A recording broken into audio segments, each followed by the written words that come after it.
Hello, everybody, and welcome again to another episode of the Touchgrass Podcast. It's episode 69, I think we're like part 4, part 5 by now. I don't know.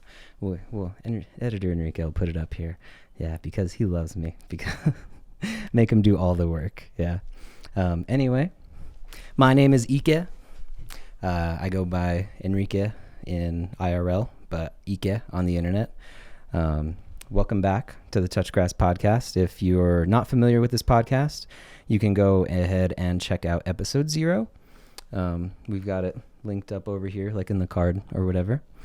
And today we have a very special guest on. He will not be partaking in the 420 aspect of the Touchgrass, but you know what? That's okay, because not everyone needs to, right? God, I always say right. So without any further ado, we're just going to hop right into it. If you need to know more about the podcast, you can check out episode 0. Everyone, please welcome my good friend, Tait. What's up, my good friend? How are you, my man? It's good to see you. Good to see you as well. So, I didn't want to mention, what today's theme was before we hopped right into it because, as some of our more astute viewers may notice, I walked out with a sword today, just like strapped to my belt area. And Tait has also walked out with a sword.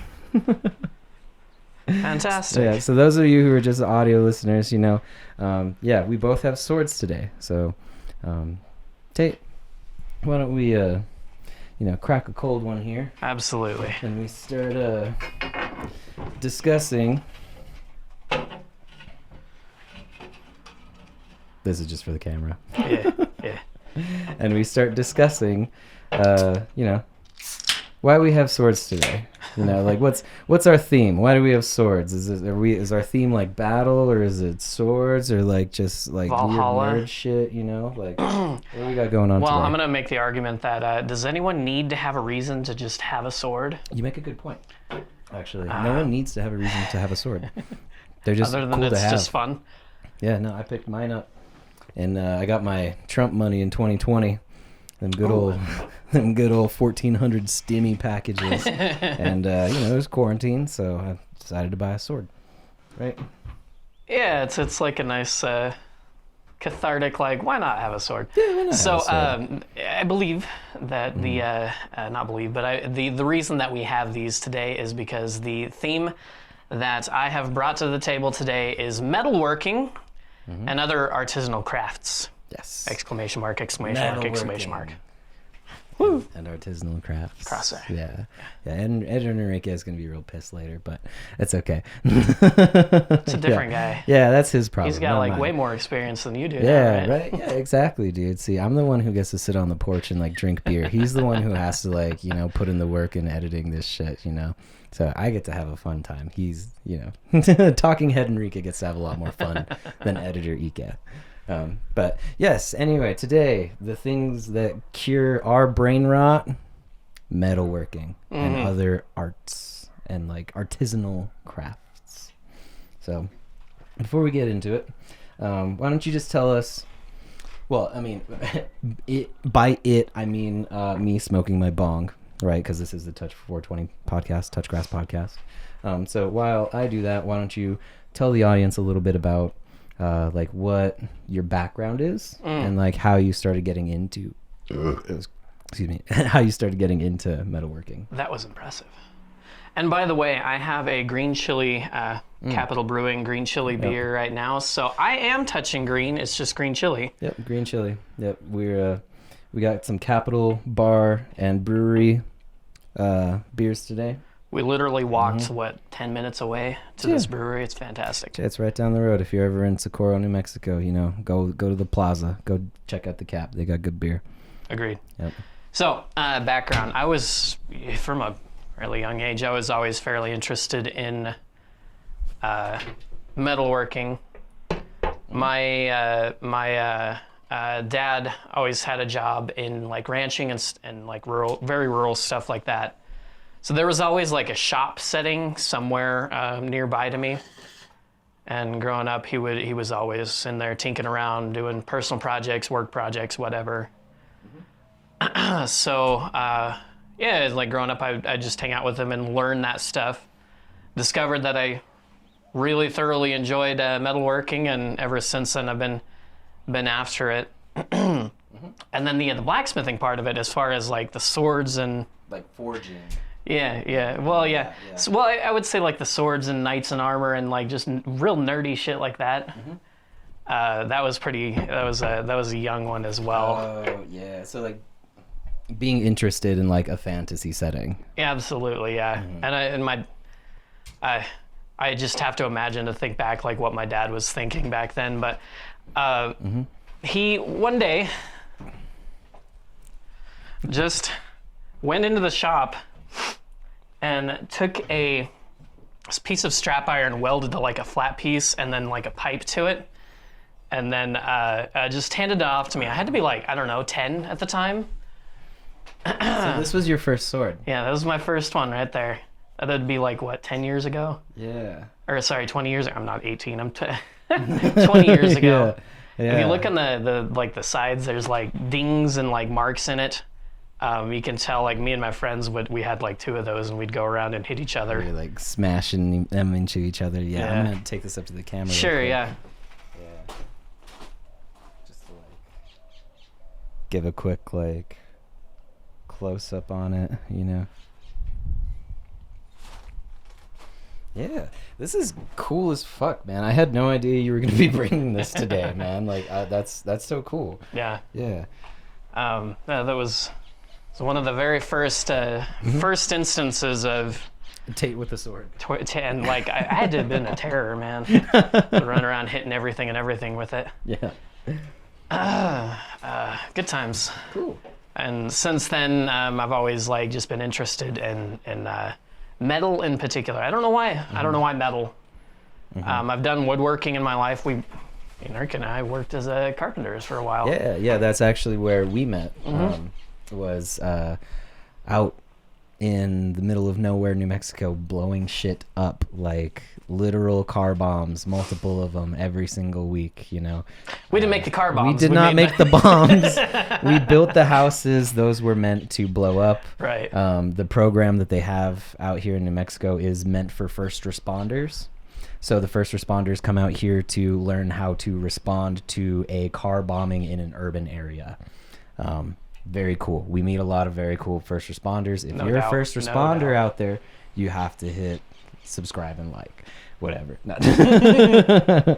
At least sign up for the class of the if you can, like, just let them know like that there's a program for your first responders that will fly you out to the middle of nowhere, New Mexico, and let you watch a fucking car bomb, which is sick, dude. It's super cool. It's so fucking sick, dude. And all the scrap metal. With all the scrap metal, we should have been making swords out of that shit. Are you kidding me? At the very least, we made some shit out of it. Okay, no, like... we asked. It would be stealing government property, actually. Yeah. So we were never allowed to like take any like bits home with us. Never took any. I don't know, taking stuff home, but like like I do remember like just like hammering some small pieces of wood together and waving them at people like, sword. Yeah. I think we made a bow one time. Yeah, dude. We made a sick bow one time in the carp shop.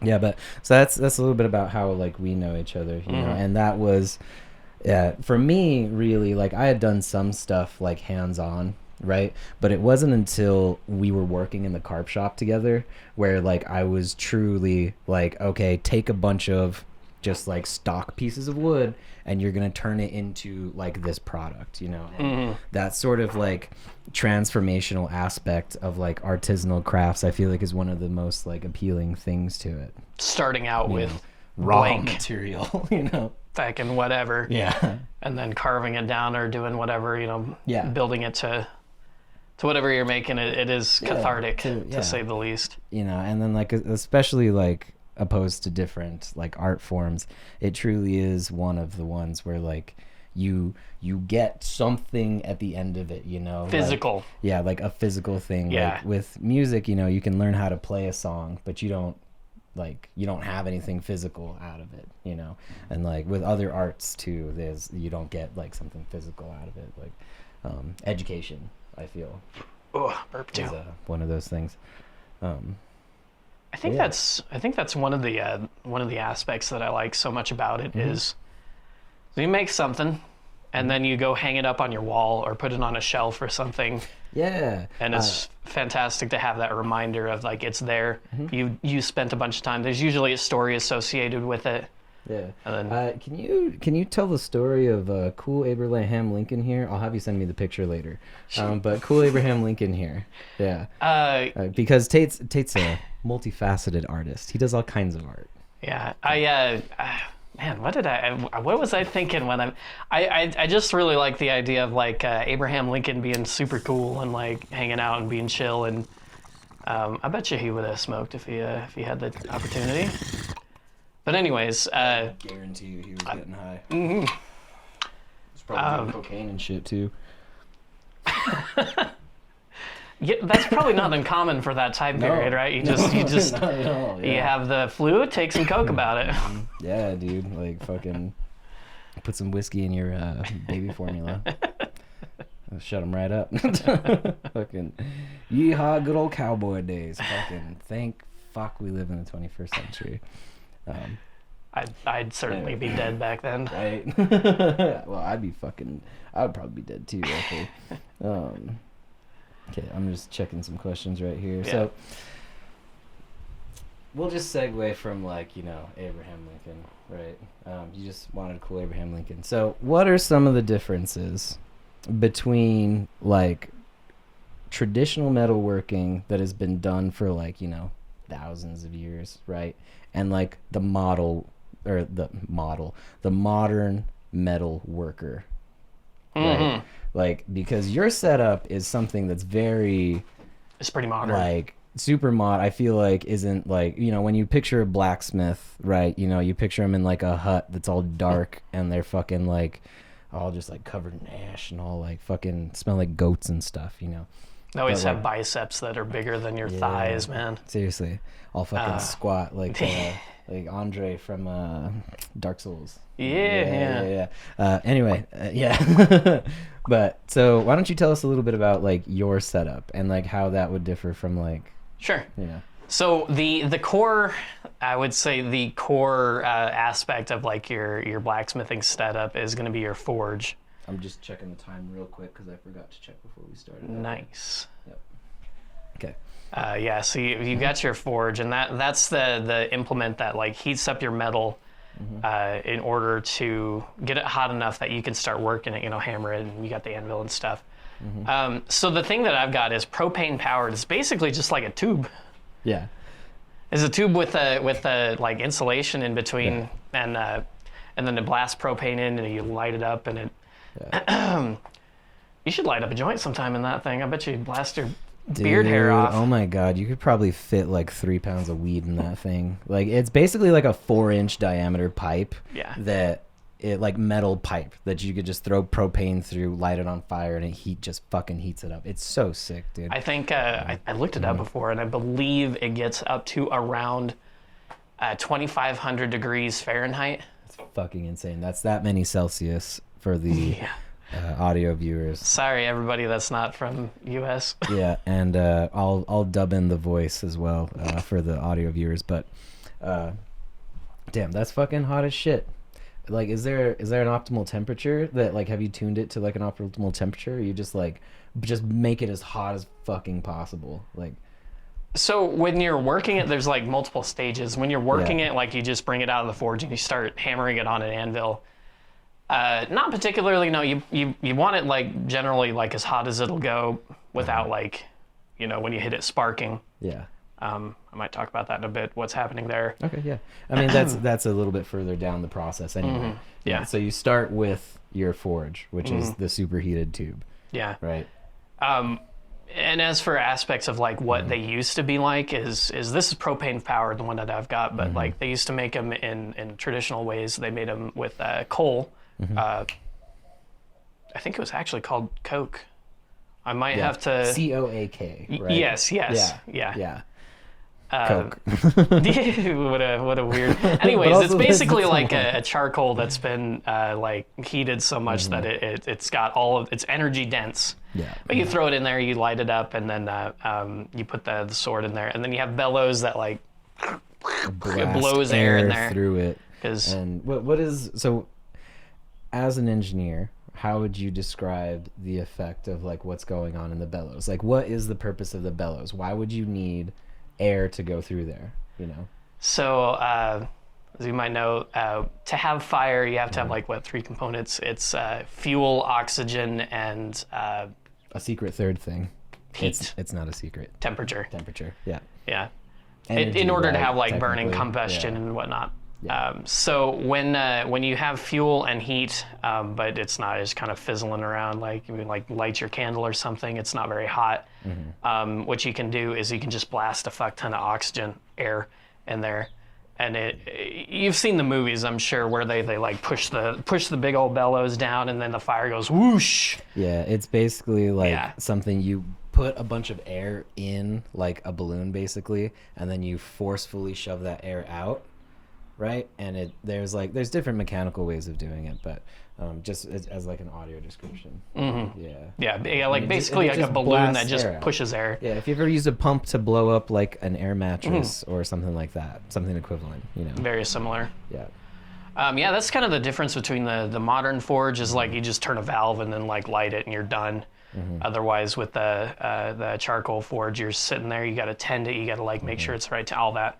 So modernity has made that a lot easier. Nice. And it's a pretty small setup as well, you know, compared to like what a traditional forge would be, which is like an entire house, right? Yours is you have it on the porch. Right? I have it on the porch. It would sit on this table right here. Yeah, it would sit. Yeah, like right here on this, like this table is like what, 2.5 foot diameter, so right, probably like 30 some inches, and like it would fit right here. Like we could do it on this porch, but we sit on a wooden porch, so we don't want to do that. Probably not a good idea. But yeah, no, it's very small, and I feel like that's part of like being a modern blacksmith is like being able to have like not only a portable system, but also one that is very like compact, especially like in today's modern world with like apartments and all this sort of shit, you know. That's a huge thing. When I was starting this out, like, I did live in an apartment and didn't really have anywhere, so I just like set it up in my friend's garage, and I just had a little corner where I'd put everything when I was done, and then I'd come by and be like, "Hey, I'm gonna use your garage," and you're like, "All right, see it." And then come out there, set it up, and then like do my stuff, and then be finished with it. But yeah. So after the forge, you take it out of there, and then. And this is your piece of metal, right? Yes, yeah. So you take your piece of metal out of the forge that you're working with, and then you take it to an anvil. I've just got like some huge chunk of like cylindrical steel that has to weigh so many, I don't know how many pounds, but it's huge. Anyway, it's not an actual anvil what you would think of one is, just because they are kind of expensive and very heavy to move around, and this is just what I have. And the traditional Acme anvil that you see, right? Like with the horn. That style with the horn, right? That's like also, they're like specifically made for like shoe horsing or horseshoeing, right? And shit. I actually don't know. Like, yeah, they have a specific, you can use them for like fucking everything. Yeah, they're definitely very versatile. But if like, I think I remember this from Horse Camp. I'm not sure. Editor Enrique will fact check it here. But like, one time at Horse Camp, fucking my friend Diego had to carry around a fucking anvil all day, a 27-pound anvil everywhere he went. It was hilarious. But I think the traditional style of anvil with the horn was made specifically for horseshoeing. Little sidetrack. We'll fact check it. It would not surprise me because like the horn is used for like bending stuff around. For so bending like the metal. Yeah, like, a horseshoe in the traditional. So like you would take a straight piece of metal and use the horn on the anvil to bend it around the horn, right? Yeah. Anyway, small sidetrack about horseshoes and anvils. Anyway, so you take your piece of metal. So you take your piece of metal to the fucking to the anvil. Yep. And then you have your you got it, bud. And then you've got your hammer, which I don't know. It's just a hammer. It's got like a flat face to it. There's like weird shape ones that are Made out of steel. hammer. Steel. Okay. It's just metal on wood. Yeah, pretty much. It's pretty simple. In fact, one of the projects that eventually I want to do is just to make my own hammer. This one I picked up from actually a YouTuber shop that I really enjoy that taught me a lot of this stuff. Yeah. Okay, that's a good transition then. Yeah, Alex Steele. Alex Steele. We'll put his channel up in the card. If you click on the top right of the video, it should take you to his channel. What does this guy do? He's the one that's pretty much the one that got me way super inspired to start actually hammering metal. But what he does is he's super good. He goes through the process of like from start to finish, doing basically what I'm doing right now, just going in and like making a project, whether that be blacksmithing, whether that be like machining. He's got a lot of tools. But the aspect of that I like about him is he explains what he's doing and how to do it so that a dumbass like myself can go in there and figure it out himself too. Mm-hmm. And like be okay with like making mistakes along the way as well, because like he will be able to show like, because you're showing the entire process, you're able to like go back through and like see what steps you missed. Yeah, you know? yeah. Yeah, that's one thing that I really appreciate about certain certain YouTube tutorials. Another aspect of about that I like is he shows the mistakes that he makes too. Yeah. Yeah, he's That's not trying to super hide but like so it proves that like, oh yeah, it happens. Even the people that are really good at this stuff, Yeah. they make mistakes too. That's why good lab reports and stuff will talk about, oh, Tate's passing me the hammer. Oh, it is hefty, bro. Yo, dude, you can get some fucking power behind. Oh, I shouldn't swing this thing around with all the sensitive shit around. Yeah. But yeah, like that's one of the good things about like a good like lab report or something. Mm-hmm. Like we both have science degrees, I guess. Technically. Yours is in engineering, I guess, technically, but that's science. Like being able to like document your mistakes correctly, so then you'll be able to like it's just you know what it's you just did an wrong. important you know what you did wrong, and that's just an important part of the process that I feel like a lot of people don't like fully appreciate. I guess because it's not all about like get the right answer, like that's what school has turned into, I feel like, these days. But like a lot of school is just, oh, we make mistakes, here's how we like learn from them, and like we can help people out, because there's a lot of very common mistakes that happen when you're doing anything, And like, if you can head that off the pass and like just like not do those mistakes because somebody else has shown you exactly what happens. Yeah. It's like, okay, so I did a lot of chemistry, right? So it's like, oh, in this distillation we ended up like heating it up too much and it turned to like a brown color. So you're like, okay, so watch the heat, and if we start to see it go brown, like we're too hot, right? It helps those who come like ahead. Anyway, this fucking hammer is like, it's heavy. Do you know how much this thing weighs? I do not. I wonder if does it say on the thing? Maybe I wouldn't be able to tell. Mr. Eyesight over there. Right. No, it doesn't say, but yeah, he can get some heft with it.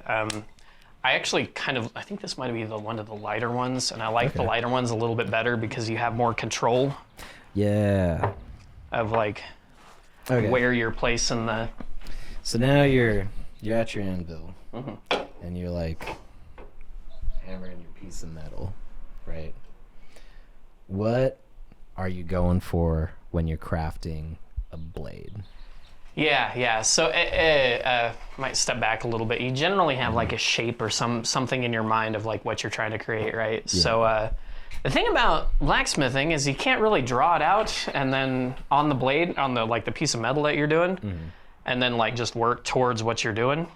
So because when you put it in the forge, it like burns off all marks you have. So when you take it out, you really have to eyeball it and think like, okay, that looks about right. And like it's actually a surprisingly like just go by feel kind of art. Once you get to that point, you're just shaping it, and I always go with the mantra, I guess. I don't know. Forge it thick, grind it thin. That's So like basically, with two C's. Yeah. forge it thick. I like the, that. The idea there is like the measure it twice, cut it once kind of thing. So exactly. you can hammer stuff thinner, but you can never make something thicker, or you kind of can, but it's really difficult. Dude, sidetrack. I've kind of been thinking about that, like regarding like YouTube videos and stuff recently. Like if you just like record more. Sorry, yeah. So like if you record more, then whenever you go to like make a video, you have like way more like content to pull from, right? But then on the flip side of that coin, you have all that content to like go through, you know? So like with video editing, I feel like and then like also woodwork and stuff, but there's, I don't know. That's like, I just feel like that's good advice for like a lot of different types of art. Yeah, it's have extra so that when you're going into the refining process, you're never at the point where you're like, ah, shit, I don't have enough material here, so maybe I have to go back or restart or whatever. So definitely, it's it's like patting yourself so that you have enough. Yeah. So then you come out with a thick blade. Yeah. Subscribe to the OnlyFans. I wonder if there's like an ASMR blacksmithing thing. Oh, dude. With just the sounds of it, like tapping and stuff. There's gotta be. If we can find like ASMR blacksmithing, I'll put it in the card. But anyway. So you got this thick blade now. Right. Yeah. And generally it's real rough looking. Like real rough looking at this point. You almost wouldn't recognize it as what it's supposed to be. Yeah. I have some pictures stored away in my phone of some previous projects. I'll send them to you. And then it'd be good like backdrop or something for what I'm talking about here. Yeah, we'll put diagrams and stuff, don't worry. Yeah. So you get it to this point, and when you think of blacksmithing, or at least when I started, you really only ever think about the hammering part, the visual arts of like, bah, bah, bah. Anyways, that's only like a third of the time, I would say. The rest of it, once you've got that shape, then you take it to like your abrasive material and what that like grinders, and shit. Belt sanders, stuff that moves real fast enough that it removes material off of whatever you're working on. Yeah, like big chunks of it though. Right? Yeah, exactly. Yeah. Because at that point, you take it to I use a belt sander. You take it to the belt sander to, and this is where it really starts to look like an actual like blade or whatever you're making. In my opinion, this process is very cathartic because you start with a gross hunk of gray steel, and you end up with something shiny that looks mostly like a blade. I love shiny shit, dude. Oh man, just like the goblin in me. I was gonna say crow, maybe. Yeah, dude, for sure, dude. I mean, that's why they make fishing boats all glittery, fucking, to attract the guys who will buy. Nah, it's for the fish, but shiny shit, dude. It's attractive, man. They put sparkles on fucking strippers, dude. Like, really catches the eye. Yeah. Yeah, yeah. Because I'm looking at the sparkles, nothing else when I go to... No, I'm just kidding. Right. Anyway. Weird sidetrack. It's okay, dude. I mean, that's not... We're not... We don't got an agenda or anything, dude. We're just fucking... Two boys having an interesting conversation. How about chilling, a cheers dude. to that? Yeah, I'm learning about like how to like forge shit. Take your big ugly chunk of metal and just start grinding it down. Start to like get in the right shape. So personally, I've seen media or consumed media where like the blacksmith will like take chunks off, but then they have to reheat it and then come back. What's up with like the reheating process? What's going on there? Or do you just like try to get it like in one go?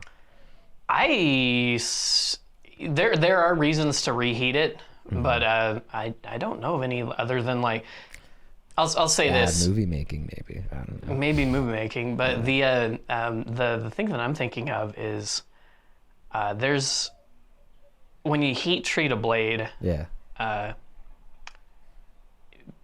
That temperature control is like kind of important. So maybe what's going on there is like you're heating it up and you're like, oh, this has made it into a hardness state that I don't like right now. So you can go and heat it up again, and then bring it back to your workbench and start working on it afterwards. Because if you let metal cool down very, very slowly, it's all like metallurgic and stuff. Yeah. The atoms within and the grain structure is like has time to like as they're like moving real fast because they're hot, right? They slow down and they have time to like get into a relaxing spot where they can just hang out and then like wire, if you bend it, dude, it's easy to bend, right? I learned from The Witcher that like that's how you get like blades with like harder metal on the outside and like a lighter softer one on the inside. Dude, it's all in the way you control the way it cools down. The way it heats and cools, dude. I forgot. I read all the Witcher books. Well, listened to all the Witcher books when I was blind, dude. Every single one of them. I listened to the first one. It was good. Sword of Destiny, I think. Dude, it's really good. Yeah. I would recommend it for book club stuff, maybe. You know, we can talk about that during the promo, but yeah, dude, that's really cool, man. That's fucking fascinating. From a scientific standpoint, the heat treating is the most interesting, I think. Just like what's going on. I took a metallurgy, I took a materials class that went through a lot of this stuff, and I probably would understand more of it when I was like in that class. I don't actually remember much about it other than when you let it slowly cool, it becomes soft and plastic, and you can like bend it, and it's like wire. Paper clips, those are easy to bend, right? Once you heat it up and then cool it really, really quickly, it goes from hot to cold real fast. The atomic structure, the atoms and grain structures, they go from like wild and like moving around to be like frozen in place really fast, which creates internal stresses within the metal. And those stresses, it's like if you and I, like if we were to grab hands right here and we're like just frozen to place, like, and then we would have the same shape too. Because it's a metal. Crystalline, so we like freeze into place really fast, and then that internal stress, like if we were like flexing right there and you tried to like break us apart, it'd be more difficult than if we were just like all bleh.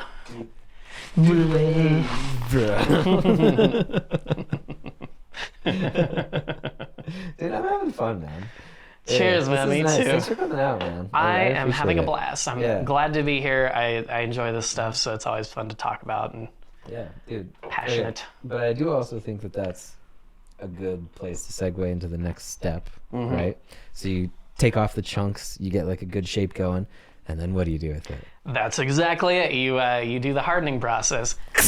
Nailed it. So this is a cool part. In your movies, you think about like I'm sure you've seen this before. You take your hot metal out of the forge, and then the hero of the story like dunks it in the water or oil or whatever it is, and it makes a big. It's got really, flames on top sometimes. It's all like, visual, it's all like super cool. And shit. Yeah. That's it. So you heat it up and then you dunk it into oil. You don't usually use water because it actually makes it too hard. Okay. Weirdly enough. So you dunk it into oil, and it goes from hot to cold real fast. It builds those internal stresses. But guess what? We've got a plot twist here. It's too hard. It'll become too brittle that way. Oh, no way. Yeah. So if you take it out of there, it's very much possibility if you were like waving it around and then you accidentally dropped it on the concrete or something, it would shatter. Oh. Can you imagine just metal shattering from dropping? That's how It doesn't tight happen these stresses often, are. so like good job on you, safety teams of like, you know, metal processing plants yeah. and shit, dude. Like For sure, man. Dude, like I just imagine like, you know, those like 8-foot sheets, like that 8-foot by 4-foot sheets of like metal that like we used to work with and shit. Like if you just accidentally dropped one of those and like it fucking turned into a windshield, bro, like what the I mean, a windshield, like not even a windshield, like old glass, he says, making air quotes, fucking like you know, pre-safety glass. Yeah. You know what I mean? Yeah. Like Yeah, a like the bottle. kind that like when doesn't you break just a like bottle. Yeah. like a bottle, yeah, it just like parts. Yeah. So you don't want be that. fucking that's bad for a sword. You don't want that. As soon as you were to hit something with it, it would just break, right? Yeah. So if you think about it in like a slider scale from brittle to soft. And that's each end of the slider. One side is brittle, one side is soft. Correct. If you think about it so when you start out with a metal, you heat it up and you let it cool slowly. It's way on the soft side. Mm-hmm. When you heat it up and then quench it and it cools down really fast, it's way on the brittle side. You don't want it there either. Mm-hmm. So what you do is you take it to a preheated oven. Mm-hmm. I just use my straight up like oven in the house. Can you believe it, man? Modern blacksmithing, bro. It works, man. So you take it in there. Usually what I do is I like set it to like... I was not expecting that. I didn't know this about...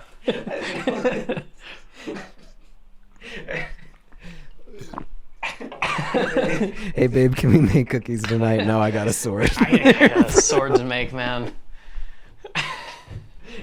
Well, maybe we'll put the cookies in with the sword, and we'll get that nice crunchy. Yeah, get that nice metal charcoal covering on it. That can taste to it. Anyway, sorry. Yeah, you take it water to your... check. Water check. I'm looking at you, viewer. Hey, me too. Yeah. Me too. Anyway, so you can put it in an oven. Yeah. You remember... Is that the hotter option of the two between oven and oil? Say again? Is that the hotter option between the two? Between oven and oil? I don't follow. Which one is hotter, the oven or the oil that you quench it into? So like, is oven going to be softer or is it going to make it harder than the other one? The stove, the oven will make it softer. So when you quench it in oil, it brings... If we look at that slider, it brings it all the way to the side of brittle. Yeah. You don't want that. So what you do is you take it to the oven. I set it for like 300 degrees, I think, and then let that blade or whatever it is sit in there for about 2 hours. And what that does is it allows, you remember the internal stresses where we're all bunched up and it's like, and you can't break apart. It allows like a little bit of heat in there so that tension like kind of fades a little bit. Yeah. And so from the slider you have soft, brittle, and we're at brittle now. But once you're in the oven for a couple hours, and it brings it back about 10%, I would say, from the slider. So when you think about it, if you've seen like, I don't know, swords in movies and stuff, there's some given to that, right? Nah, dude, I'm blind. Well, no. Yeah. Check it out. You got bend in your sword. I don't know if you can see that on... It's time to bust out the swords. It's been how many minutes and we haven't busted out the swords? I know, right? Yeah, you take it and you bend it, right? Bend to it. If it was all the way brittle, I don't think you would be quite strong enough to break it, but that would be the idea, is it would break before it bends. Yeah. It's like, there we go. Yeah, there you go. That's a good demonstration. Okay, so like I'm taking the sword and banging the flat end against my knee to cause it to like flex in the center of the blade, and like that's the bend that you want. You know. Otherwise, it would just shatter, right? Yeah. So that's the idea with the heat treating. From the start to finish of heat treating, if you cool it down real fast, it's too hard, it's too brittle, and then you let it sit at a controlled temperature for an amount of time. and that makes it where it's bendy. It still will like hold an edge and be like not plastic. You know what I mean? Yeah, that's the heat treat process. Yeah. It's probably like from a purely mental like thinking about aspect of it, to me is the most interesting. Like what's actually going on internally. Yeah, dude, because it's chemistry, bro. And that's It's wild. chemistry. Yeah. It's material science, it's chemistry, It's all kinds of shit, dude. Yeah. It's super fascinating, dude. So then after you heat treat, what do you got after that? What are we doing? After that, you then you really start shaping it and getting your shape as like as fine tuned as you can. And this is on the anvil? No. Where do you do this? If you heat it up at this point and start hitting it on the anvil, you've like lost your heat treat. Okay. So no, at this point you never heat it up again. Okay. Because if you do, you lose it. So all of this is done on the belt sander is what I use. So this is a fine grinding. Yes. Yeah. So like for instance on this, there is a bevel to it. So like if you think about like a sword, it's got to have like a sharpness to it. So like a triangle. It's triangular shape. Yeah. Usually 2 3-sided triangles with the what's the base of a triangle? Like the non-congruent base. Like if you had two congruent sides of a triangle, the one that's opposite, that's not congruent. Yeah, I cannot think of what you're talking about, but yeah, I know at that point to create a diamond shape. Exactly. Right? Yeah. That's typically the shape you want to go for a sword, right? Yeah, exactly. Okay. So when you're on there and you've got the belt sander and it's like, I've got it vertical so that it's coming, like the belt is rotating like this, and then you sit there. Yeah, this is like towards tait. Yes. Yeah. And you sit there and you have the blade and you turn it a certain amount to get that bevel, that triangle shape. In my opinion, this is the most difficult part. Because when you do that, and then any little bit of your arm moving will like gouge it and make it like not look good. I feel like that requires a steady hand. More than I've got. Yeah. In fact, there's proof on a lot of these. There's like little bits of impurities and stuff. Yeah. Do you want to? We should show that one off to the camera as well. Yeah. So this sword. So the first sword that we showed off to the camera was Tait's dad's sword, right? That he made for Tait when he was a kid. This sword. When did you make this sword, Tait? I don't know, 6 months ago. So it is fully handcrafted in such a way that it's very similar to what would exist in like medieval times. Same like metallurgic processes.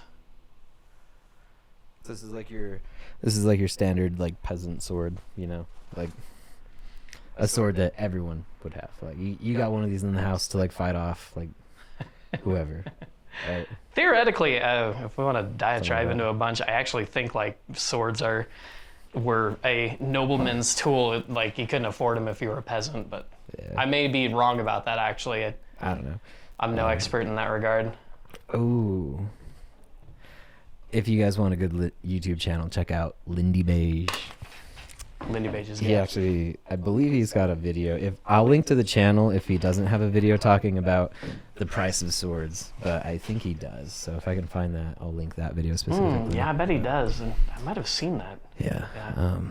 Anyway. So, it's the one I made is a very basic design though. Yeah. One-handed sword. It's got like starting at the pommel, which is at the very end, right? Like not the pointy bit end, but the end you would hold. Not the spiky bit. The other end's got like, what is that? Like a 2-inch pommel, 1.5 inches maybe. And then it's like the handle is probably like 3.5, 4 inches. I'd say 3.5. Yeah, probably like 3.5 inches of wood. It's got like little like grips like carved into it. And like, what is... Yeah. What's the we got stock footage of it. We're good. What is the like cross guard? Yeah. The cross guard is also made out of metal. Did you forge that yourself too? Yes. All of it is handmade. Also, I just realized that I could show off this interesting bit. What the fuck are you do? Is there Oh my God, is there liquor in there? No. Fuck. That would be cool, though. That would be cool. All right. But these are the base components of it. Oh, yo. All right. So Tate just handed me the pommel. It's probably about like, I don't know, probably weighs like a pound, maybe. But it's like, it's got some heft to it. The separate from, you know, I'm going to show off each of these pieces. All right. Here, pass them to me. Here in a sec. Okay. So we got the pommel. It's like a circle with like the top chopped off. There's the pommel. Thank you. Now I have the wooden handle that goes around the metal bit of the sword, right? What's the wood made out of? That is ironwood. Okay, ironwood, and it's also got like a very like dark brown color. Very beautiful. I like that wood for like a very with. like almost like a, I don't know. Dude, I don't know. I can't do colors very well, so I'd say like it's like similar to like a mahogany type deal, right? Yeah, and then we have the cross guard. This is also just like a piece of metal. It's like less refined than the blade, but like it's meant to be like beat up, you know. It's about like, I don't know, 5-6 inches like on each side, right? So what, you're probably covering like maybe 2.5-3 inches on the other side? Maybe? Yeah, 2.5, yeah. Yeah. And then the last part is the actual blade. So the blade has like the blade, but then it's also got like a little piece of metal to hold it from at the bottom. That's called the tang, by the way. The tang. And that is what goes through the handle and then goes to the pommel. Yeah, and then the pommel just screws on there. So you like put, so I'm holding the sword point down by the tang. So we would throw on the cross guard, the handle, and then screw on the pommel, right? Yep. Okay. Can we do that real quick? Yeah, absolutely. Camera? Okay. Sucker's sharp though, by the way, so careful. Yeah. I grazed the blade. So now I'm holding it by the blade, and Tate's putting. Yeah, Tate's putting. Oh, I forgot the cross guard first. It's okay. Like so. Cross guard. Got our handle. And then our our screws on. Coordination, I don't have it. Just like so. Boom. And then you tighten it down. Here, I won't do it tighten it right now. Yeah. I'll set it down. And then boom, you got a sword. Right? Heck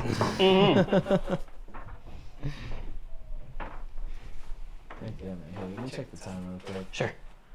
Oh, cool. We're doing good, man. We still got like, now would be like the 45-minute break. I don't gotta do anything. I don't want to waste time. Do you? Yeah, I'll hop out for a minute. Yeah. Restroom Hit the and bathroom. yeah, stuff like that. Grab the crown. Sure. Probably. Okay. Grab the. Oh yeah. Yeah. All right. That's not a bad idea. Cool. All right. Cool. Break.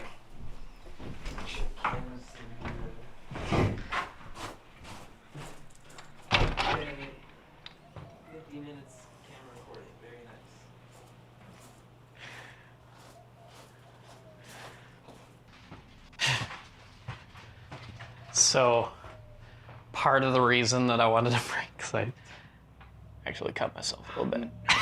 No way. As I was like taking it apart. Oh, shit. You okay? Yeah, it was like pretty minor. Pretty minor. No, I'm fine. Well, actually, maybe a Band-Aid, so. Okay, they are down underneath from there. There is a first aid kit. One corner. Pull from. Keep pulling. Oh, nice. Should be first aid kit right there. This. Yeah. Also, you get to hear me pee from my mic, I'm sure, later. We have to. Oh shit, we're gonna be able to get audio recording. Okay, so you guys can't see this right now, but we're in the kitchen and Tate sliced his finger open, just had a piss. And this is a note for later to like remind the guests, like, hey, take off your mic before you go to the bathroom. Yeah. Because I don't wanna. You don't want to hear about that? I don't want to get canceled by no guests. All right, like.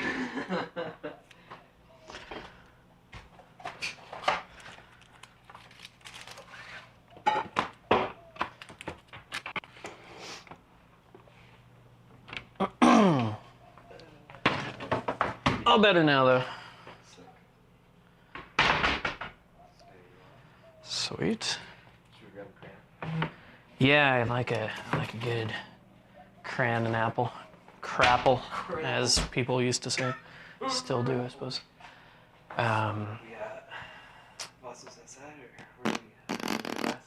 We have the ones for the mead. Yeah, we could use those. We haven't like dived into brewing yet either. We haven't talked about it. Yeah. It's all been. We can start talking about other stuff. We went through the whole process of like the sword, right? Yeah. Okay. Yeah.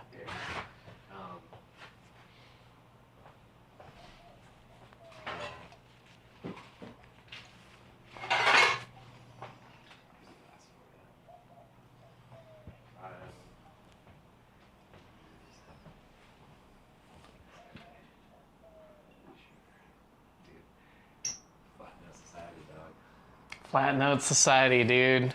Hey, how'd you get that made and whatnot? I don't know. I'd have to test it. That's really cool. What's that?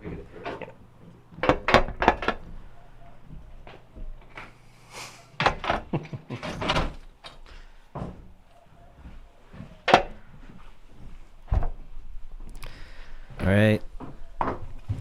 Wait, hold up. Get this all situated without cutting myself this time. Yeah. Welcome back to the Touchgrass podcast. This is the ad break.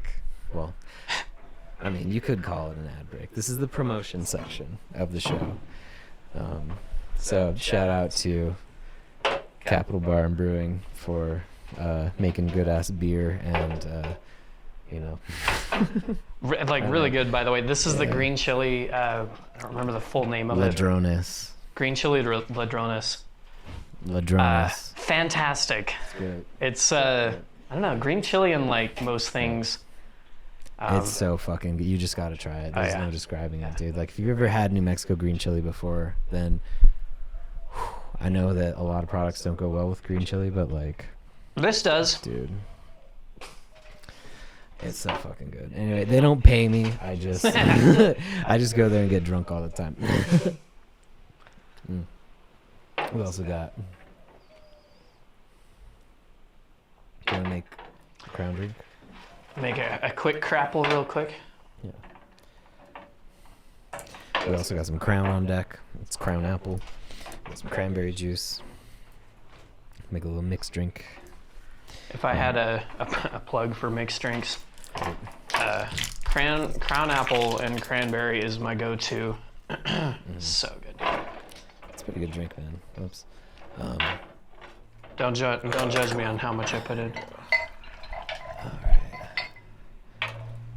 Shit, dog. No, fill it up. Fill that bitch up, huh? Yeah. Let's do straight whiskey real quick. All right, 2 shots of vodka. Yeah, so this is a promotion area, right? Like, if you want to pay us to, like, you know, put your products on this table, like, sure. Send me an email. You want some help there? Nah, dude, I got it. Mr. One-Handed. And fucking no depth perception and all that shit. I'm just gonna pour a shitload of crayon. Show off the logo. Tasty. Nailed it. I don't know what is. Go ahead. What's up? I was just gonna say I don't know what it is about cranberry, but just as far as the juice goes, super good. Yeah. This episode is brought to you by YouTube AdSense. That's the only place I'm making money currently, but it could be brought to you by you, the viewer, where you get to pay money to watch the full, uncensored versions of every single one of these episodes. It's great. Yeah, I can't smoke weed on YouTube, dude. I'm not allowed to smoke weed on YouTube. Yeah, unless it's like an unlisted video, and you know you get to see the full episodes in a playlist, right? Or you can watch it on Patreon. You got option Patreon, option YouTube. You can be a member on YouTube or a patron on Patreon. This episode is brought to you by all of the Patreons that I've ever had in the past, even the ones who were getting like weirdly like sexual with me, but like I might have to ask for that story later on. That's probably off air. That's an OnlyFans story. Just kidding. I don't sell feet pics for free. That's a joke. I don't think anybody sells anything for free. Yeah, I mean, I'm giving away content for free. You can go to my YouTube channel. Check out any of them. Any of these channels, doesn't matter. Fucking just go watch my shit. Watch more Touchgrass podcast. Yeah. I don't know, but anyway, promo, whatever, obligatory ad thing, whatever. I just ran an experiment while you were talking there. Thanks. Green chili beer and then also cranberry crown apple right after each other. Yeah, you may, but it is not, mostly not very good. But it's all good. Oh, that's so I don't ruin it. I know, right? Don't do it, man. The two separately fantastic.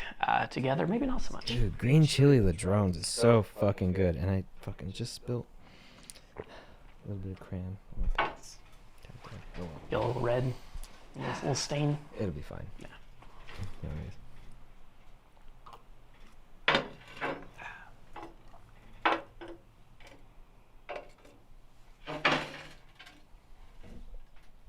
Welcome back to the Touchgrass Podcast, episode 69.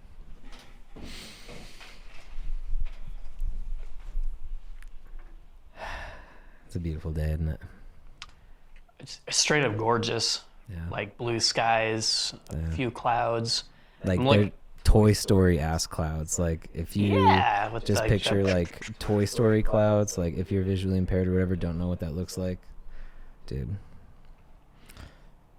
It's like, how would you describe it? Like poofy. Like poofy. Like poof upon poof. Balls. Yeah. Just like a big old stack of cotton balls, man. Like they don't look real. You know what I mean? Yeah, and they're just like chilling out behind the trees. And the trees are like starting to like put on leaves and stuff because like it's early spring-ish, you know. Well, I mean, when does spring start? In March, right? Yeah. Anyway. Yeah, end of March I think is when spring starts. Yeah.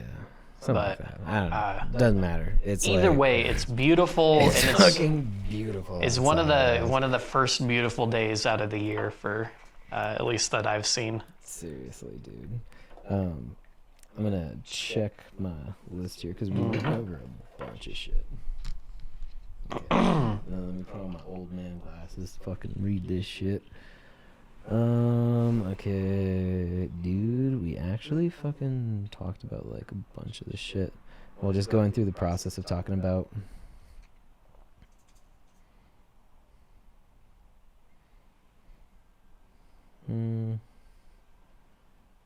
Okay, I guess like right now we could just do like, what's some advice you would give someone who's interested in pursuing metalworking as like a hobby that would like be something that makes them happy and brings them joy, you know? I think this is advice that can go for a lot of different hobbies, but it's at the very base level, it's try it, just start doing it. Yep, just try it out. See how you like it. Specifically for like metalworking, blacksmithing. I think the very first thing that you can probably spend around, I don't know, $500-$600 to get into it. A lot of hobbies have like, you know, a price for entry, you know, like, unfortunately, but you can start out with just some simple shit like the propane tank off your barbecue. Yeah. And if you're fairly handy, you can make your own forge. It's not that hard. I didn't myself.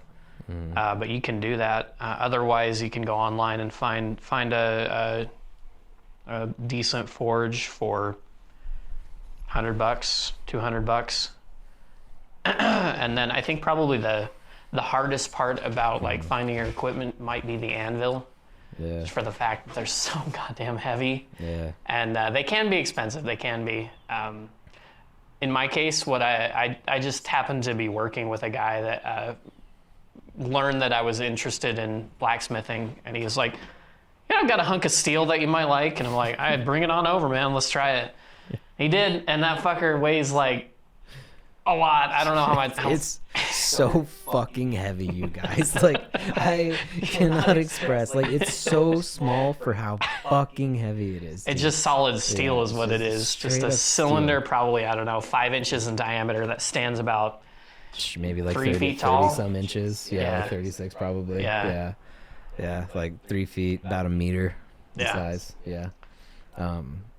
Fuck, that thing is so goddamn heavy, dude. It's kind of badass, honestly. Like, once you cool. have those two things. Some materials, could be expensive. Propane, that. Yeah, I mean that's not cheap either. It's not cheap, but like a lot of people they don't got a lot of money for hobbies, right? That's why free video games do so well, right? Exactly, yeah. So, and it's like I try to be like if you don't have too much for this kind of hobby thing, so it's always useful to start looking at like local listing ads for like the Facebook Marketplace or something. You might find something good that way. Yeah. Forge, anvil, a hammer, though you can straight up just go to a hardware store and pick up like it doesn't have to be anything fancy. It can be like a 3-pound one-handed sledge will work just fine. Do you want a wooden, like a wooden one, or like would something all metal be better? Or like, all metal probably not, because that shock like travels down your and like hits your hand. Yeah, that's a good point though. Wooden handle, or at least plastic handle, something that gives a little bit to the shock wave. And then the very last thing that you're going to probably want is some kind of belt sander. Okay. Something to remove material fast.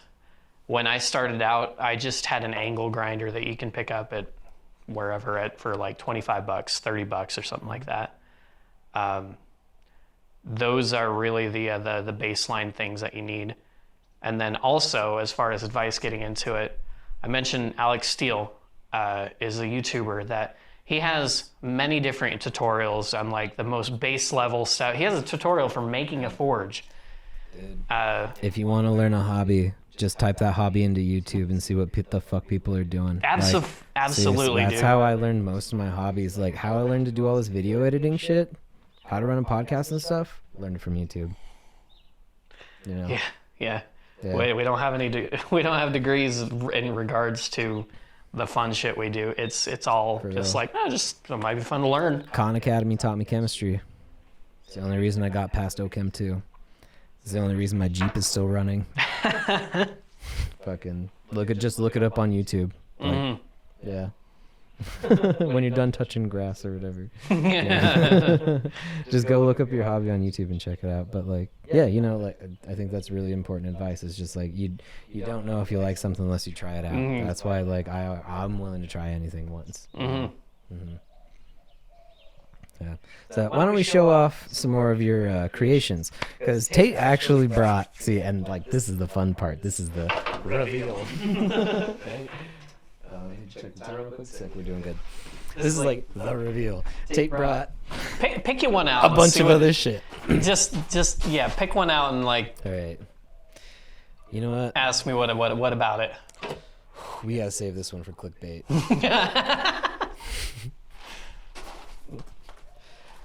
We begin in the Stone Age, right? Bronze Age. Bronze Age, because this is bronze. Good distinction. Thank you. One of my favorite things is like looking like an asshole on the internet. It's a Stone Age. You're holding a hunk of metal, dude. Literally a piece of bronze. So what we got is like, it's a triangular blade made of like bronze. What is this? It's bronze? It is bronze, yes. It is bronze, yeah. And it's got like a little tang out the back that goes into like just 2 pieces of wood that are just bound with like tar and a very like primitive looking like hemp string or something. But, yeah, twine I think is what I don't know. Twine is what it's called, I guess. Yeah, and this is like your straight up like what's that game where you guys are like naked on the beach and shit and like fucking like murdering each other with like fucking primitive weapons? Like, I don't know. It's beyond me. I trying to think. Rust I can't or some remember. shit. I don't know. It's maybe. very like primitive looking. Like, this is a knife. This is what you would consider like a Bronze Age knife. Yeah. Yeah. So when creating. Yeah. So with the Bronze Age knife, when creating these things, what I like to do is just find an idea that's super interesting to me and then just go after it. Okay. I feel like that's a really good segue for what I just grabbed. Find something super interesting. Yeah, yeah. So with like the Skyrim fucking iron knife. There's a story to that one too. Yeah. Okay, so like, it's literally just the iron knife from Skyrim. It's small, like, I don't know, maybe 6-7 inch blade or so, wood handle, metal crossguard. Like, it's the knife from Skyrim, dude. Like, that's it. What's the story? The story on that one, that's the first like more or less quote unquote real knife that I've made. And I just really like the idea of like when I was like looking around like, how the fuck am I gonna learn how to do this? So this YouTuber like just showed a tutorial on how to make this knife. So I was like, hell yeah. And I really like the parallel where in Skyrim, when you're, if you've played Skyrim, I don't know if you have or not, but the idea being there's a skill within it called armor, and you, it's blacksmithing essentially. You create your armors. I put the knife in the glass table. Sorry to interrupt. Stab through. Anyway. You create your stuff and it like you grind through to make your armor skill like higher or whatever. And the method to do that, like the most effective method, is to just spam make a bunch of these iron knives. And in my own parallel, I thought it was really interesting that this was the learning method, the thing that I used to learn how to blacksmith. I mean, there's a lot of truth to be spoken about that, you know, because it's like, how do you become a master at something? You like get the basics down. What is an iron knife? It's basic. It's the most basic thing you can do, and yeah. You know, but like the same thing goes for like, you know, any sort of art. Like with music, what do? You learn the basics, right? Like in getting your black belt in Taekwondo, which is a martial art, which we can talk about later, but what do? You learn the basics, you know? So like grinding out one of these, that's helping you master the basics, dog. Another aspect that it's rough looking on purpose. That's another part I like, because like there was no way that I was gonna start and just learn how to make like beautiful pieces that have like gorgeous inlays and all that. Yeah. So I wanted to do something that was rough on purpose, and this was an excellent example of that, I think. That's such a good segue too. Because next, you know what? Let's do this one first. Sure. We have another blade. What kind of blade is this? What's the deal? Just a knife, like a paring knife or something? Yeah, pretty much. It was going to be a commission knife that I was making for a friend, but here is where I think mistakes are beautiful. Why is that? That was a mistake. You wanna hear about some stuff? So when I was making this knife, I just get into a flow state, and I don't really like to think about like what I'm doing. Yeah. May not be a good thing to be like for most things. That's what makes you a good. That's how you make a good video editor. You just don't think about it. You just fucking do edits, bro. And that's similar in this way. When I'm creating stuff, I go to work. Yep. I have a very you have to think about your way. You have to plan stuff out. You have to use your brain a lot. And then when I'm going to my hobby, I don't want to do that. I just want to. So I made the tang, this handle part. You don't have to get super close. It's also like in 4K. You just need contrast, so put it closer to your chest. Okay. Yeah, and there we go. Take like one step back. Nice. See, here I am learning video editing stuff, so yeah. cinematography. Right. Anyways, so it's real thin on the handle, And I had just been like just hammering out and just made something that like, and then I realized like, oh shit, the handle's way thinner than what my guy asked for. Yeah. So, all right, whatever, I'll just make it anyways and then make his thing later. Yeah. And that's what I did. So mistakes are beautiful. This ended up being a really interesting, like, very thin handle, and it feels interesting in the hand for that reason. Less than a half-inch thick. Yeah. Like, compared to the blade, which is, like, probably about a full inch at its thickest part. Yeah. Turning into, like, your standard, like, what you would use as, like, a... like almost like a kitchen knife almost. It's more like a hunting knife, I guess. But yeah, paring knife is a good way to put it. Paring knife is a good way to put it. But now we have something that was not so much of a mistake. Was it? There are aspects about it that I'll mention in a bit, but that thing is the most complicated piece of work that I've ever done.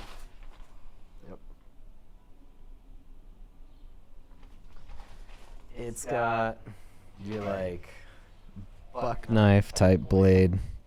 It's got the cross guard. It's got one pointed up, one pointed down. It's made out of like a golden looking material. It's brass. Like that's brass as well. Yeah, or not as well, but it is brass. And then it's got wood for the handle. What kind of wood is it? Is it also ironwood or? There's two different types of wood in there. There's one on the handle. Lace redwood, and the other is ironwood. And then which is which? On which side of the copper band? There's a copper band that runs between, like the center of the handle. Mm-hmm. That is copper, yeah. Yep. On the right side is the lace redwood. Towards the blade. Yes. And then on the left. Towards the pommel. My left, I guess. Is that? I don't fucking know directions as far as like. It's the right side of the camera, so you're seeing it as the right side. Yeah.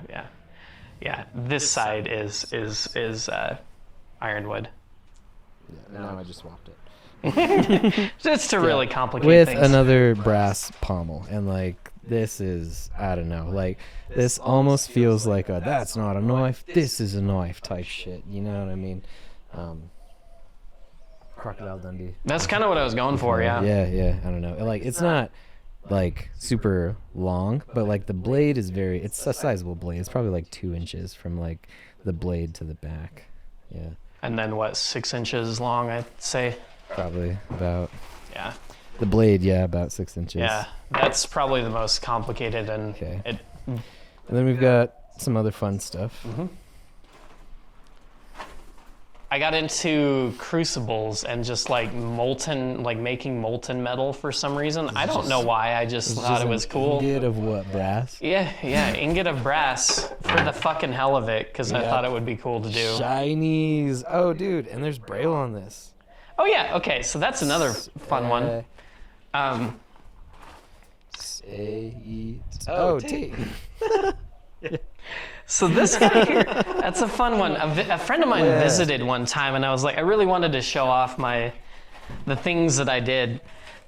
He also wanted to show off some of the stuff that he does too as a hobby and learning and whatnot. So I cast a medallion, what you're looking at right now, and then he was taking Chinese lessons, and he figured out, like, based on like some of the personality traits of myself, he figured out like what my name would be. Oh, cool. And so and then the characters for it, and then we carved it out on this, and on the back for some reason we put Braille. Yeah, we put a Braille label on it on the back. That's really cool, man. Yeah, I thought that was neat. It's a fun little, like, almost like, what's the word, like an emotional like bond between me and this friend. Kevin, hey, I'm sure you're watching. It's great. If you're Kevin, leave a comment. Yeah, dude.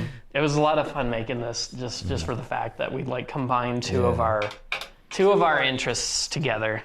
Dude, we got to talk about collaborative art sometime. Yeah, dude. Dude, that's what we're doing right now. I'd say so, yeah. Yeah.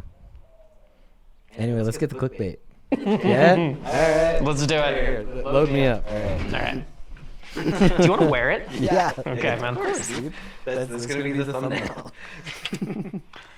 Maybe not, but it'll definitely be in the trailer. Let's get you this way. Yeah. Everybody some gets ASMR bird noise. Yeah, I was going to say everybody gets to hear our scruffling around here.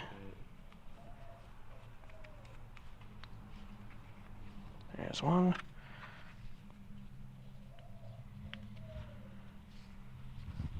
I would just like to also mention right now that Tate has like pretty much a full suit of armor as well.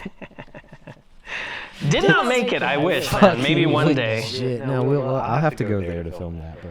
I'm not gonna make you bring it all the way down. Yeah. That just a hobby of like just collecting fucking armor. Possibly.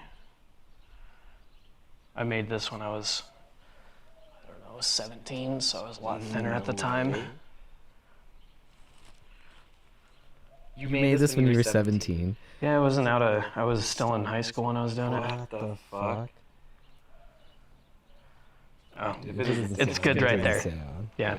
Okay. And then that is old as crap, so that like hold it like that. Okay, then make sure you can pull on it. Okay. All right, let's reveal. Everybody's been waiting for this. Big reveal. This is the trailer moment. So you gotta throw it forward. Keep going, you can do it. There it is, right there. Oh shit, I don't know if that was on camera. Fuck, how do we put it back? So pull the, whoops, no, just kidding. This is where it gets all like wonky. Hold on. There you go. Okay, we're doing it again. Try it again. Okay. Fuck. There it is. So I got real interested in motherfucking Assassin's Creed one year and decided that I was gonna straight up craft a hidden blade. This is so fucking cool, Tate. What the fuck, dude? Yeah, so like from the video game Assassin's Creed, the main character, he is an assassin who uses a hidden blade in his left arm, and they had to like chop off one of his fingers so the blade could like go past his finger. But the hidden blade like hides underneath your left sleeve, like from your wrist to your elbow. Yeah. And then when you like activate the weapon, a fucking knife pops out from your like right underneath your palm. I don't know, will you help me take this off? Sure, yeah. Here, we'll yeah, put the blade away remove first, it. maybe. Oh man, it's all fuckered up. Fuck. It's definitely a Mark 1 prototype. Oh, there would be a lot of improvements we made. But Hey, dude, you made that when you were 17. That's fucking wild. it like shoots out this way, and then we generally try to I don't know how to explain that. So it comes out and then locks into a place, and then you would normally use your finger, like a ring finger, to pull this little bit that releases it to pull it back in. It's got like a catch Yeah. on it Yeah. that will spring. It's like spring loaded. Yeah. Yeah, that's a good way to put it. Yeah, cool. So that's some of the cool like metalworking shit. Right. That's fun. We're gonna have to stop recording soon, but I would like to talk about other artisanal shit that you do. Right, because if there's one thing that helps like cure brain rot from TikTok, you know, it's like doing stuff that you get like a tangible product out of. Right. So In my case, it's working with your hands. yeah, There's Same here, like dude. something that's like cathartic about building stuff. giving massages, doing yoga for me, you know, like taekwondo for me. One thing that you do, Tate. We're gonna try this, not for the first time, but this What is is- the what is reserve. This is the reserve from one of my mead that I brewed. So You brew mead. I brew mead. Whack, dude. It's really that's another chemical process that is super interesting to think about and talk about too. Is just the chemistry behind beer and liquor. Pretty much, it's mead is its own thing, but like, dude. so Seriously. when you're brewing, the yeast creates Oh. I didn't think Trev was gonna make it on this episode. What an entrance, huh? He's just in time. Just Every in time. Hey. What's up, Will Fred? you check the camera, see how much time we got left? We don't have a crew person today, but Trev just arrived. 123 is what you're at. Cool. 123, yeah. All right, sick. Hey Trev, we're about to try some mead. We're gonna have to get a third glass, man. Yeah, everyone welcome Trev to the podcast. Hey. Good to see Trev. I haven't seen him in a while. Yeah. So mead, Mead. when you're brewing stuff, what you're doing is you're putting yeast and feeding it sugar. The yeast takes that sugar and then like creates alcohol out of it. Yeah. So for those of who are not like scientifically minded, what do you mean feeding yeast? Right. Shut down. Cool. Ribs and french fries. How's that sound? That sounds fantastic. I'm never thinking Arby's. Go get another cup, Trev. What are you doing? Get in a cup. Okay.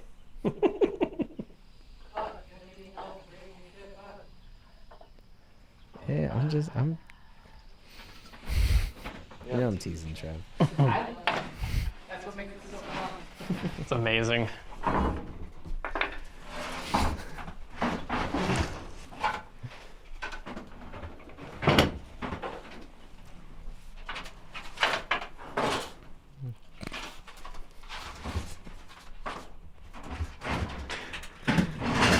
I didn't even know there was a room over there, man.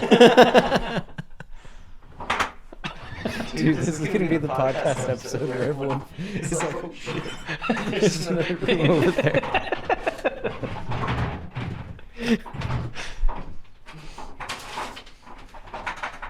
Trev was also leaning a little bit out so that his leg was coming out of the doorway. I really hope the camera caught that because that would have been hilarious. It goes from that side of the door to this side of the door. You good? Did you find one? Yeah, good. Actually, All right. Sweet. Do you want to wash it out or anything? nope. No, you know what? We did put these in there recently. It's It cool. was clean when I put it in the bin. It should be clean when I pull it out of the bin. Alcohol's clean anyways, right? Yeah, disinfects it. Disinfectant. It's also like the whole towel theory. A towel's clean when you use it. I don't know about that, Trev. You're clean when you dry yourself off. And then when it dries, Yeah. you use it again to clean yourself off again. Okay. For the towel that you keep like for your shower and stuff, sure. But like I was picturing any random Like a towel. dish towel? It's still a useful towel when it's dry. Trev, you're blocking the camera. Okay, we're almost done anyway. Cool. Would you No. like to pack a new bowl? Just got. Ooh, you got. What happened? I went to the store to get a new one. Okay. You broke the other one. I did not break the other Yes, one. you did. Did not. I broke the handle off the other one. Sure did, dude. I didn't break it. That ruined the integrity of it. Anyway. Fuck off. Here's the Give it. Go to the laptop.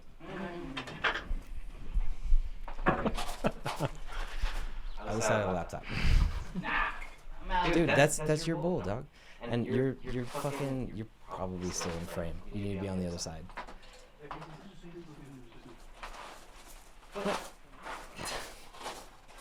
Okay.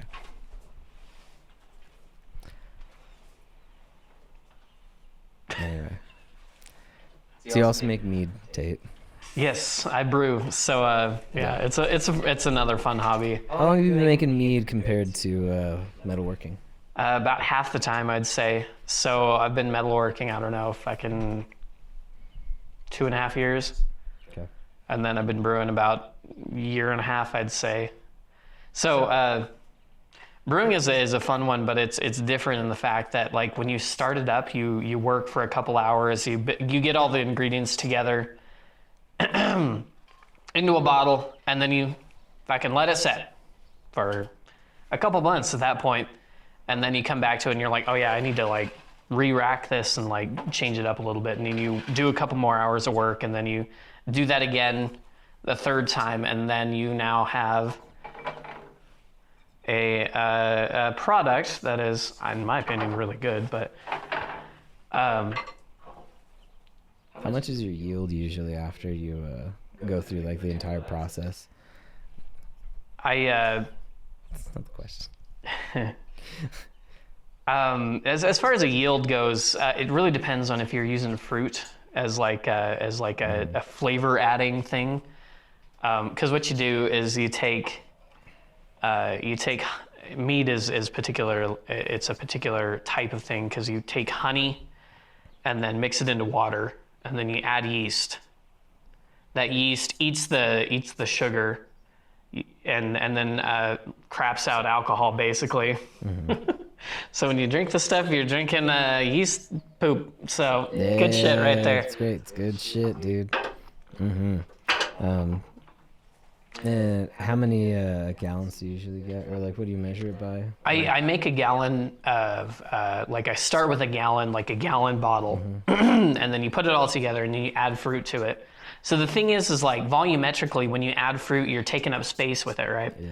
So, but you don't want that fruit to be in the final product. So after a few months, you take it out, and then you're left with less than a gallon. So on average, I'd say like 3/4 of a gallon is like what I end up with when I make a gallon of mead. How much is in one of these bottles that you have here? Your I think that's 32 ounces. I think. 32 ounce bottle. Yeah. So you usually get like. What do you call this sort of locking like top thing? I don't know. Really know, but Editor it's cool. Enrique will put what this sort of bottle is called, but it's like some sort of bottle with like a metal thing that like pops off. Yeah. Editor Enrique will do the research and figure it out. It's very mason jar, very like rustic, like house on the prairie feel to it, in my opinion. You're on greens. Okay. But you got to touch your grass on your touch your grass podcast. Yeah, dude, I already did. You're on greens, bro. That's what I'm saying. Okay. Yeah, okay. Yeah. You good, dude? Trev, what's that? Trev, I haven't said hi to you in a while, so I want a big hug. Yeah. You want to? Okay. Honestly, So, that's how I was going to interrupt this. Well, besides the EBT nonsense, I was going to come in and give you just like hey, hug. Trev and Tate were actually roommates for a long time as well. What, 2 years? 3 years? Yeah. Not 2. A decent amount of time. I can never, whenever I like put numbers together, it doesn't make sense. Mm. That's what it Long enough. It felt like it was like forever, but really it was only like a year and a half to maybe even 3 years. So. Yeah.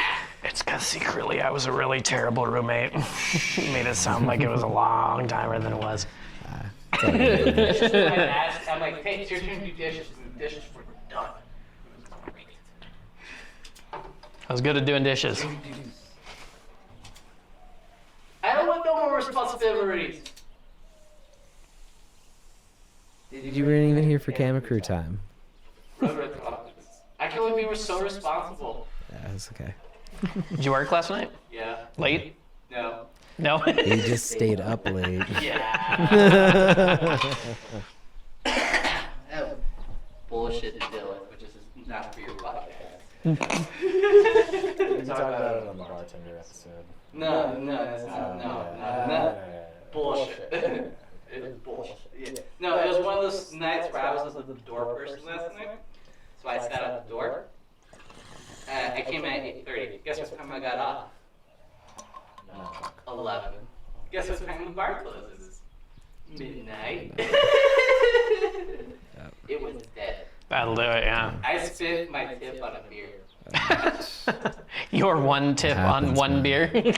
Yeah. Rough, man. Yeah. Dude, alright. I still like your blackberry being better. Yeah, I think so? Dude, Yeah. the blackberry mead was good. should make that again. Fuck. Yeah. I actually did. Oh, is it sitting? It's sitting right now, yeah. And so when you're making mead, by the way, it sits for fucking like 6 months before it's like any good to drink, Shit. which is a long time. I think beers only go for like a month or so. About, yeah. That's why It depends on the type of beer. Dude, okay, just make more ladrones. He does. I know he makes so much, and like I can't. I drink it too fast, bro. You all drink it Okay, too so fast. everyone, it's the third best-selling liquor, No. or the third best-selling item of 2022. This is the best selling beer. It's the best-selling beer, yes. No, Bud Light beats it. No. But I asked Alexis today. She said, "Yes, I did. I Yes, was I there, fucking man. Tate was there. Bud Light Bud is the Light. number one selling at the Capitol Bar. Bud Light is number one selling as of 2022, and then Well Vodka, and then Ladrones. Top selling items of all items. Yeah, I asked the bar today. So You know, Trev, I was surprised about the Bud Light thing too. Like, I had no idea that at a bar type setting, that people who can buy a 30 rack for $20 will go spend $20 for 4 beers. Yeah. It's amazing, right? It's whack, dude. The service industry is a market and a racket. You know what's great? I can go buy a bottle of wine at Walmart for $7. Mm-hmm. You can find that exact same bottle in a restaurant in town. Guess how much the one glass costs yes! about $7, man. Yeah, it Guess does, how many dude. glasses are in a bottle of wine? Yeah, for real. I don't know how many, but it's like, If you pour it right, it's 4. four. yeah. So, I just made a 75% profit. Yeah. Fucking. It's amazing. You have a good time at the golf course? Yes. Told you, Shelby's pouring them strong, dog. No, she was important strong. I just had IPA. Oh. IPAs. La Cumbre's hot lunch. Why? It's Saturday. I don't probably work till Tuesday. Okay. I'm gonna cook ribs and then go to the store and start cooking ribs at 4:30. Cool. That sounds like a Yeah. Yeah. Is that all done? gobsmacking good time. Alright. So, Trev, I gotta ask, Yes. what kind of like artisanal? What's up? I was gonna help you put it down. What kind of like art do you do where you get like I don't know if you want to like pop a squat or whatever for like camera. Yeah. What kind of like art do you make where you get like a physical product? Like we just went through all of Tate's like fucking sick shit, like all of his sick metal shit over here, you know. Like what kind of like physical art do you do, bro? Multiple, actually. Okay, yeah, like Cooking is one. Absolutely, dude. holy shit. Yeah. Idea for like a future like cooking with Trev is. Dude, I've It's been a wanting to make blast, that a man. miniseries for so fucking long, bro. I keep threatening to steal his glass. I've been here cooking a lot recently, so there's gonna be one day where I just steal his glasses. Yeah. Yeah, dude. This episode is not sponsored by Ray-Ban Stories, but I want it to be. So Ray-Ban, if you're watching. Okay, So cooking. Back to your question. Yeah, cooking. Physical applications of things. Cooking is one. I do draw a little bit here and there. I'm not good at it. I like to say I edit. Yeah. So what I do, I'll trace a picture, and then I will trace a picture, and then I will trace the picture, and I will edit it as I trace it. So I'm like, I didn't like those lines over there, so I'm gonna avoid it. And then I eventually end up with a totally different project. Yeah. And that sometimes they end up tattooed on my body. Hell yeah, dude. Ooh, yo, tattoos. We should talk about tattoos sometime too. Dude, yeah. And then Tattoo the podcast other sometime. one, I actually do create media. And when I need something, I create it. I've created one of my mom's actual favorite things I've ever created for her is it's an 18 by 18 square plate with the Mickey Mouse face laser drilled into it, then matte black painting. I did that in high school. So Super it's cool. Literally just a matte black painting, a matte black metal plate. It weighs like 20 pounds, so she can't exactly hang it. Mickey Mouse face. This is a strong magnet, bro. And then I've made a 4-player chess table complete with pieces. Oh, I'm I sorry. remember that thing. I don't think I've seen Yeah. I have it on my Facebook. I'll have to show this. you. Yeah, dude. Hey, send me the. Is I'll it remind like, you to send me the how did- picture. Is it what's it made out of? Like what did you do? Burger King table leg. Well, that's where my teacher got the table leg. So he's like the Burger King was moving across the street, and we came in, ripped all the tables out, and I got to keep all these.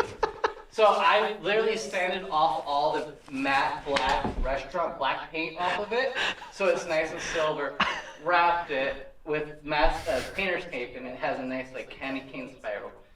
But on top of that, Whack, dude. then on top of that, again using the laser cutter, I made a 64 by 64 grid, a chessboard, but it's circles.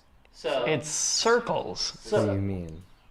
So What do you mean it's circles? What part of it is circles? Chess is like basically, think about squares. the white circles. I mean the white squares on a board. Yeah. Those are all circles Oh, so like the checkerboard is circle though. and squares. Circle and squares. Circles inside of squares? Like every other, think of a checkerboard. Yeah. Make all the white spaces circles. The white ones. Yes. But the black Is still square. is the negative space. Oh, okay, I get it. So like it's like you've got like the almost like the background is just the black Yeah. black space, The and then you entire have a background. circle, and then it like makes the checkerboard And pattern then just with Then I circles. took expanded metal and welded that to the Do bottom. you have pictures of that too? Yeah, no, I have a whole picture of my chessboard. Put that up. Yeah, I will send that to you. Yeah. And then the metal chest, and then the expanded metal is welded under, so it holds it in the circle space. And then I have it set up so if I want to, I can play 4-player chess. Yeah. So it's set So up, fucking cool, dude. set up to put panels in it. That was why I made high school. Then I took a metals class. I took a couple metals in my whatever classes here at college.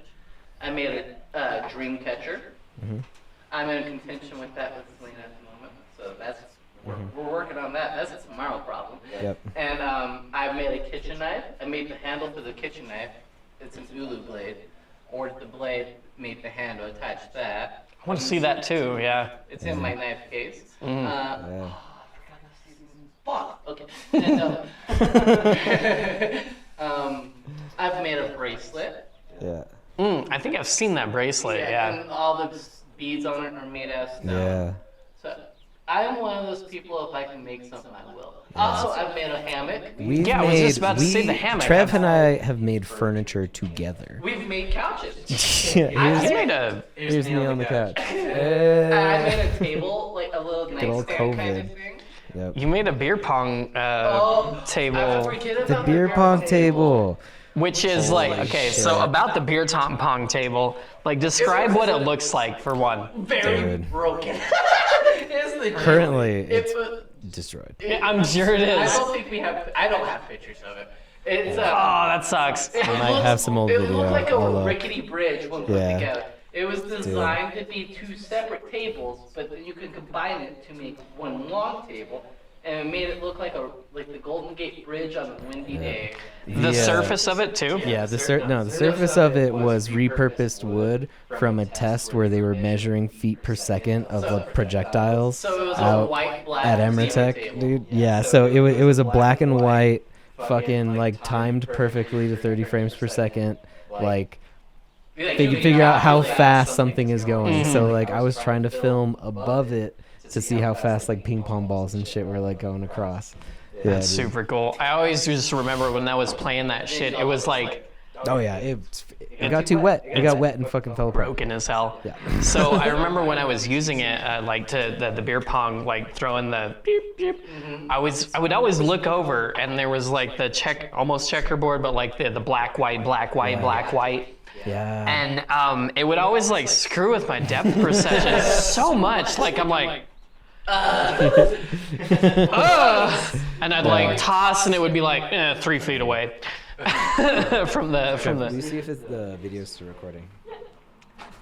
We're coming close to That time. was You're at 144. Is it red though? It's, yeah. With the numbers red. Is there a red? Is there red?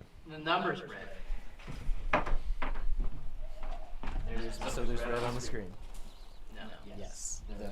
The record button is red. Oh, okay. That's also red. Okay. Oh, so there's red in 2 places. I didn't know that. Okay. That's what I was.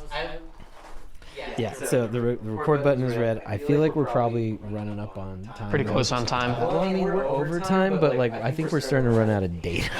Honestly. Yeah. Because we are recording in 4K. You know, It's not uploaded in 4K. Maybe one day when like the internet's faster, soon it'll be nice. But I don't know. We should just close this out and like let's hang. You know, we got. dude, I'm having so much fun right now. Anyways, I know. that, like, Dude, I I'm know, just right? like, it's just good. Sword fights to the death. Straight in the ceiling. No, I'm just kidding. No. Oh. Speaking of into the ceiling, do you remember the one time? Trev, go grab a sword. Great, get that one right there. We're all gonna stab the ceiling. You remember the one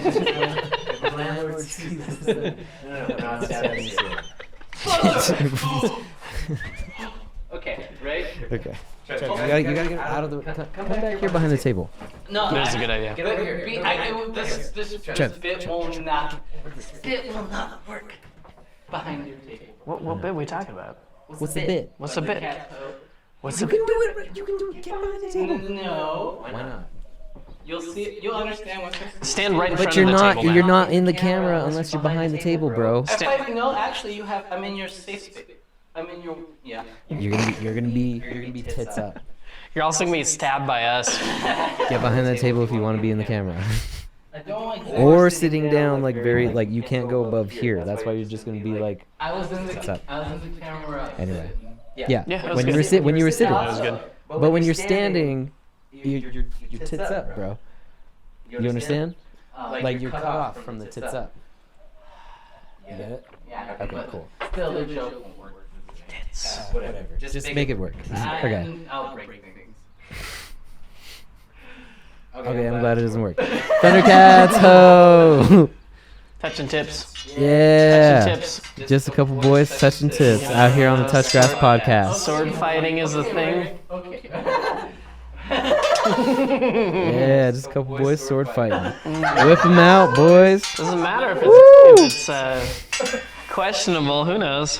Alright. So, well, thank you all for tuning in to another episode of the Touchgrass podcast. Until next time, my name is Ique. I have my guest today. Guys, Stay- I had so much fun. I actually hope to do this again someday. Dude, we got a lot to talk Yeah. about. Yeah, there's other topics to do, so let's plan out some time and Yeah. And y'all know Trev? I want you to know it cuts off at the top of this window. Oh, yeah? Just I might even fucking mark it off with like some tape sometimes. That's a good so idea. People know, you know. Yeah. So until next time, thank you for spending time with me. I hope that we have been able to, you know, make you a little bit happier, and I hope that one day you can, you know, start a hobby that, you know, you really enjoy, right? For me, I like making videos, dude. Thank you guys for helping making that possible. Even if you show up late. I love you anyway, bro. Yeah. So check out patreon.com/IQUE, patreon.com/Ique. You can subscribe to one of my many YouTube channels, which will be linked in the description below. If you become a member, you can watch entire episodes fully uncut. You can see what the fuck Trev was doing over in that secret hidden room. The secret third door. the third door. Right. But yeah, you know, you'll be able to check out full episodes of the podcast over either on the Patreon, or you can become a YouTube member as well. Becoming a YouTube member gets you like, you know, special stream stuff and emojis and all this shit. So I don't know. Until next time, hope you have a good time on the internet. Love you. Bye. Peace. Yeah. All right. Oh, I did stab the floor. Fuck. It's fine. It's fine. Yeah, no, the joke I was gonna do. Landlord watches this, bro. Have you seen where he's like thunder, Thundercats? I'm very sorry. I don't actually know the Thundercats at all. Okay, so in Thundercats, his sword normally is like